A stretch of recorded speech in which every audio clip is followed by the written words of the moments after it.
My name is Rebecca. My student number is S04411050. The speech is Johann Harry. Everything you think you know about addiction is wrong. I'm a sophomore at NCUE. One of my earliest memories is of trying to wake up one of my relatives and not being able to. And I was just a little kid, so I didn't really understand why. But as I got older, I realized we had drug addiction in my family, including later cocaine addiction. I'd been thinking about it a lot lately, partly because it's now exactly 100 years since drugs were first banned in the United States and Britain, and we then imposed that on the rest of the world. It's a century since we made this really fateful decision to take addicts and punish them and make them suffer, because we believed that would deter them. It would give them an incentive to stop. And a few years ago, I was looking at some of the addicts in my life who I loved, and trying to figure out if there was some way to help them. And I realized there were loads of incredibly basic questions I just didn't know the answer to, like, what really causes addiction? Why do we carry on with this approach that doesn't seem to be working? And is there a better way out there that we could try instead? So I read loads of stuff about it, and I couldn't really find the answers I was looking for. So I thought, okay, I'll go and sit with different people around the world who lived this and studied this and talk to them and see if I could learn from them. And I didn't realize I would end up going over 30,000 miles at the start, but I ended up going and meeting lots of different people, from a transgender crack dealer in Bronxville, Brooklyn, to a scientist who spent a lot of time feeding hallucinogens to mongooses to see if they like them. It turns out they do, but only in a very specific circumstances. To the only country that ever decriminalized all drugs, from cannabis to crack, Portugal. And the thing I realized that really blew my mind is almost everything we think we know about addiction is wrong.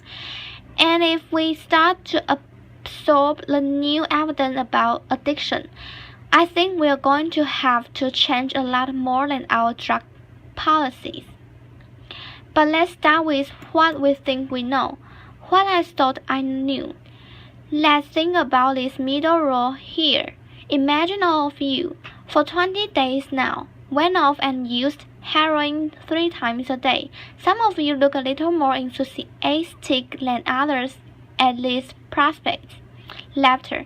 Don't worry, it's just a thought experiment. Imagine you did that, right? What would happen? Now, we have a story about what would happen that we've been told for a century. We think because there are chemical hooks in heroin. As you took it for a while, your body would become dependent on those hooks. You start to physically need them. And at the end of those 20 days, you'd all be heroin addicts, right? That's what I thought.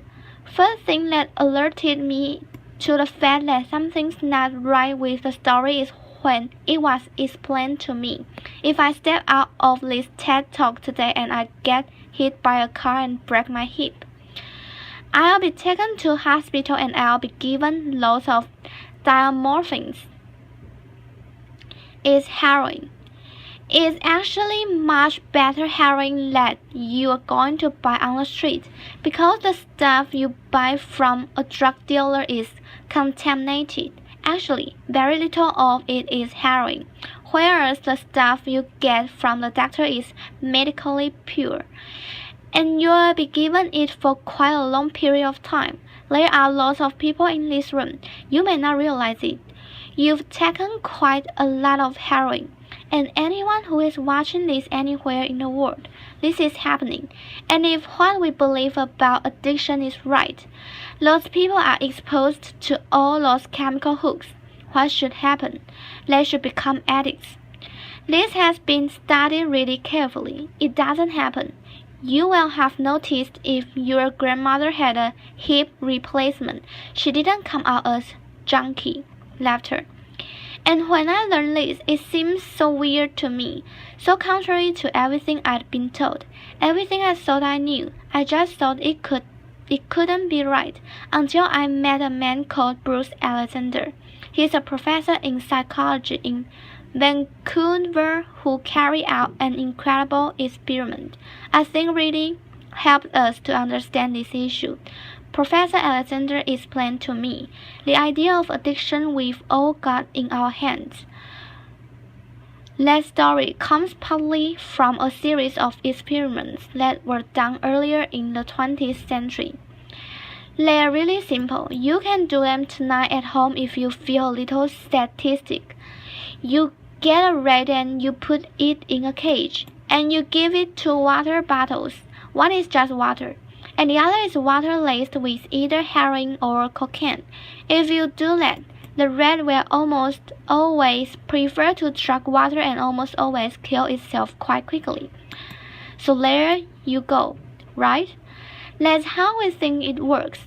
In the 70s, Professor Alexander comes along and he looks at this experiment and he noticed something. He said, we are putting the rat in an empty cage. It's got nothing to do except the use of drugs. Let's try something different. So Professor Alexander built a cage that he called Rat Park, which is basically heaven for rats. They've got loads of cheese. They've got loads of colored balls. They've got loads of tunas. Crucially, they've got loads of friends. They can have loads of sex. And they've got both the water bottles, the normal water and the drugged water. But here's the fantastic thing. In Rat Park, they don't like the drugged water. They almost never use it. None of them ever use it compulsively. None of them ever overdose. You go from almost 100% overdose when they're isolated to 0% overdose when they have happy and connected lives. Now, when he first saw this, Professor Alexander thought, maybe this is just a thing about rats. They are quite different to us. Maybe not as different as we'd like, but But fortunately, there was a human experiment into the exact same principle happening at the exact same time. It was called the Vietnam War. In Vietnam, 20% of all American troops were using loads of heroin, and if you look at the news report from the time, they were really worried because they thought, my God, we are going to have hundreds of thousands of junkies on the streets of the United States when the war ends. It made total sense. Now, those soldiers who were using loads of heroin were followed home. The archives of general psychiatry did a really detailed study. And what happened to them? It turns out they didn't go to rehab. They didn't go into withdrawal. 95% of them just stopped. Now, if you believe the story about chemical hooks, that makes absolutely no sense. But Professor Alexander began to think there might be a different story about addiction, he said. What if addiction isn't about your chemical hooks? What if addiction is about your cage? What if addiction is an adaptation to your environment? Looking at this, there was another professor called Peter Johann in the Netherlands who said, maybe we shouldn't even call it addiction. Maybe we should call it bonding. Human beings have a natural and innate need to bond. And when we are happy and healthy, we'll bond and connect with each other. But if you can't do that because you are traumatized or isolated or beaten down by life, you will bond with something that will give you some sense of relief. Now, that might be gambling, that might be pornography, that might be cocaine, that might be cannabis, but you will bond and connect with something because that's our nature. That's what we want as human beings. And at first, I found this quite a difficult thing to get my head around, but one way that helped me to think about it is, I can see, I've got over my seat a bottle of water, right? I'm looking at lots of you, and lots of you have bottles of water with you. Forget the drugs, forget the drug war, totally legal. All of those bottles of water could be bottles of vodka, right? We could all be getting drunk. I might after this laughter, but we're not. Now because you're being able to afford the approximately gazillion pounds that it costs to get into a TED Talk, I'm guessing you guys could afford to be drinking vodka for the next 6 months. You wouldn't end up homeless. You're not going to do that. And the reason you're not going to do that is not because anyone's stopping you. It's because you've got bonds and connections that you want to be present for. You've got work you love. You've got people you love. You've got healthy relationships. At the core part of addiction, I came to think, and I believe that the evidence suggests it's about not being able to bear to be present in your life. Now, this has really significant implications. The almost obvious implications are for the war on drugs. In Arizona, I went out with a group of women who were made to wear t-shirts saying I was a drug addict. And I go out on chain gangs and dig graves while members of the public jeer at them. And when those women got out of prison, they're going to have criminal records. That means they'll never work in the legal economy again. Now, that's a very extreme example, obviously, in the case of the chain gang. But actually, almost everywhere in the world, we treat addicts to some degree like that. We punish them, we shame them, we give them criminal records. We put barriers between them reconnecting. There was a doctor in Canada, Dr. Gable Matt, an amazing man, who said to me, if you wanted to design a system that will make addiction worse, you would design that system. Now, there's a place that decided to do the exact opposite, and I went there to see how it worked. In the year 2000, Portugal had one of the worst drug problems in Europe. 1% of the population was addicted to heroin, which is kind of mind-blowing. And every year they tried the American way more and more. They punished people and stigmatized them and shamed them more. And every year, the problem got worse. And one day, the Prime Minister and the leader of the opposition got together and basically said, look, we can't go on with a country where we are having ever more people becoming heroin addicts. Let's set up a panel of scientists and doctors to figure out what would genuinely solve the problem. And they set up a panel led by an amazing man called Dr. Johann to look at all this new evidence. And they came back and they say, decriminalize all drugs from cannabis to crack. But, and this is the crucial next step, take all the money we used to spend on cutting addicts off, on disconnecting them, and spend it instead on reconnecting them with society.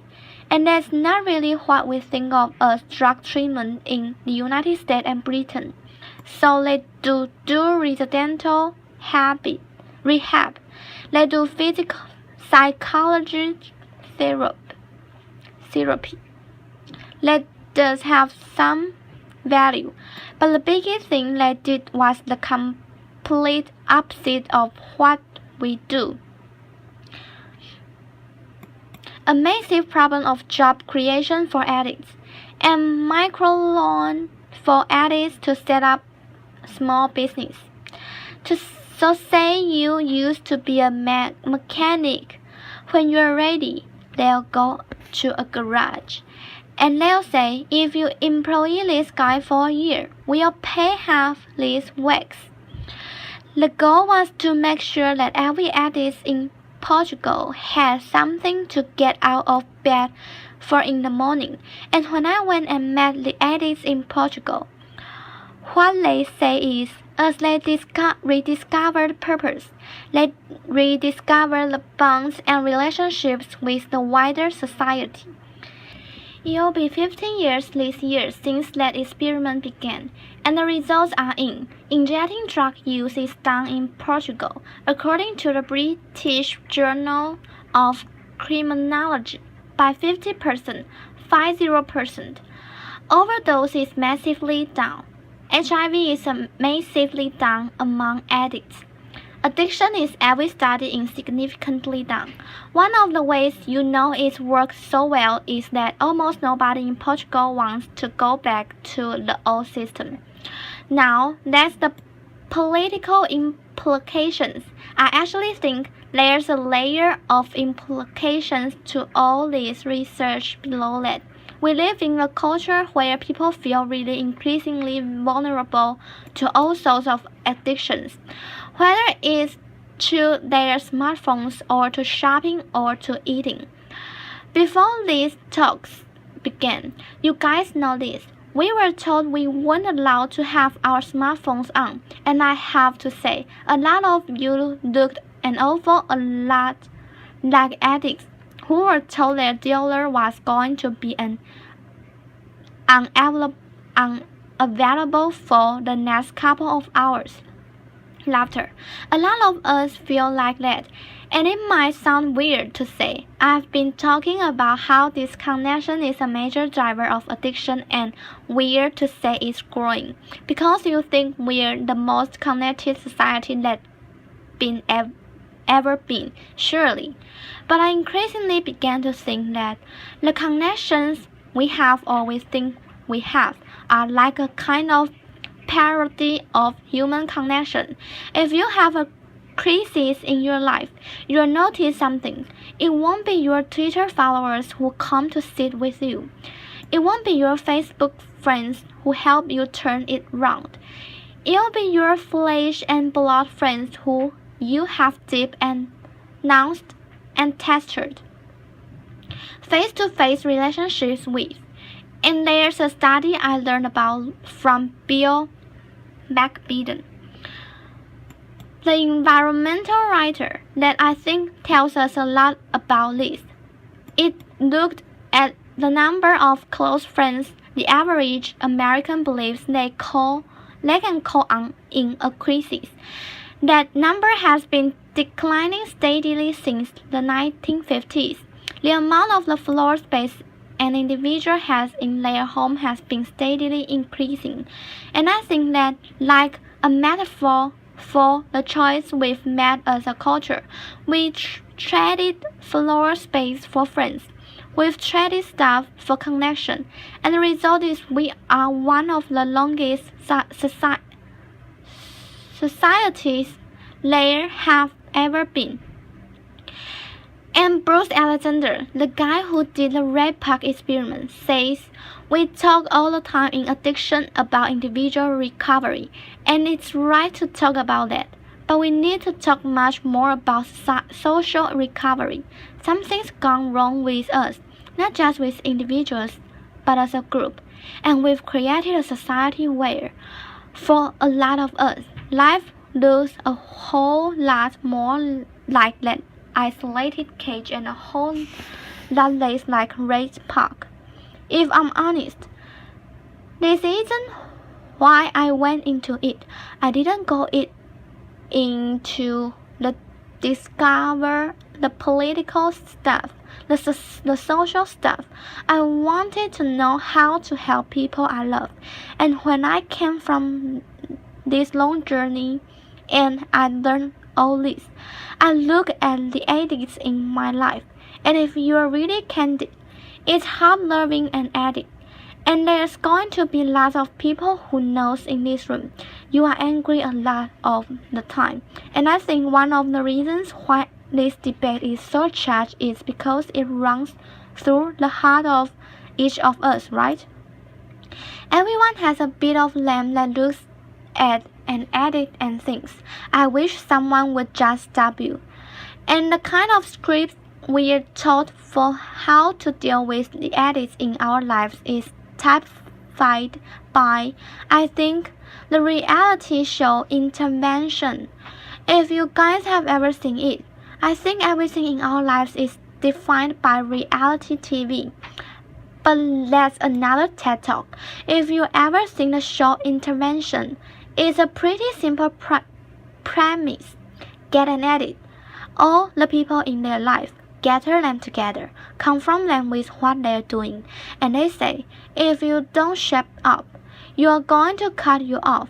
So what they do is that they take the connection to the addict, and they threaten it. They make it contingent on the addict behaving the way they want. And I began to see why that approach doesn't work. And I began to think that's almost like the importing of the logic of drug war into our private lives. So I was thinking, how could I be Portuguese? And what I've tried to do now, and I can tell you I do it consistently, and I can tell you it's easy, is to say the addicts in my life that I want to deepen the connection with them, to say to them, I love you whether you're using or you're not.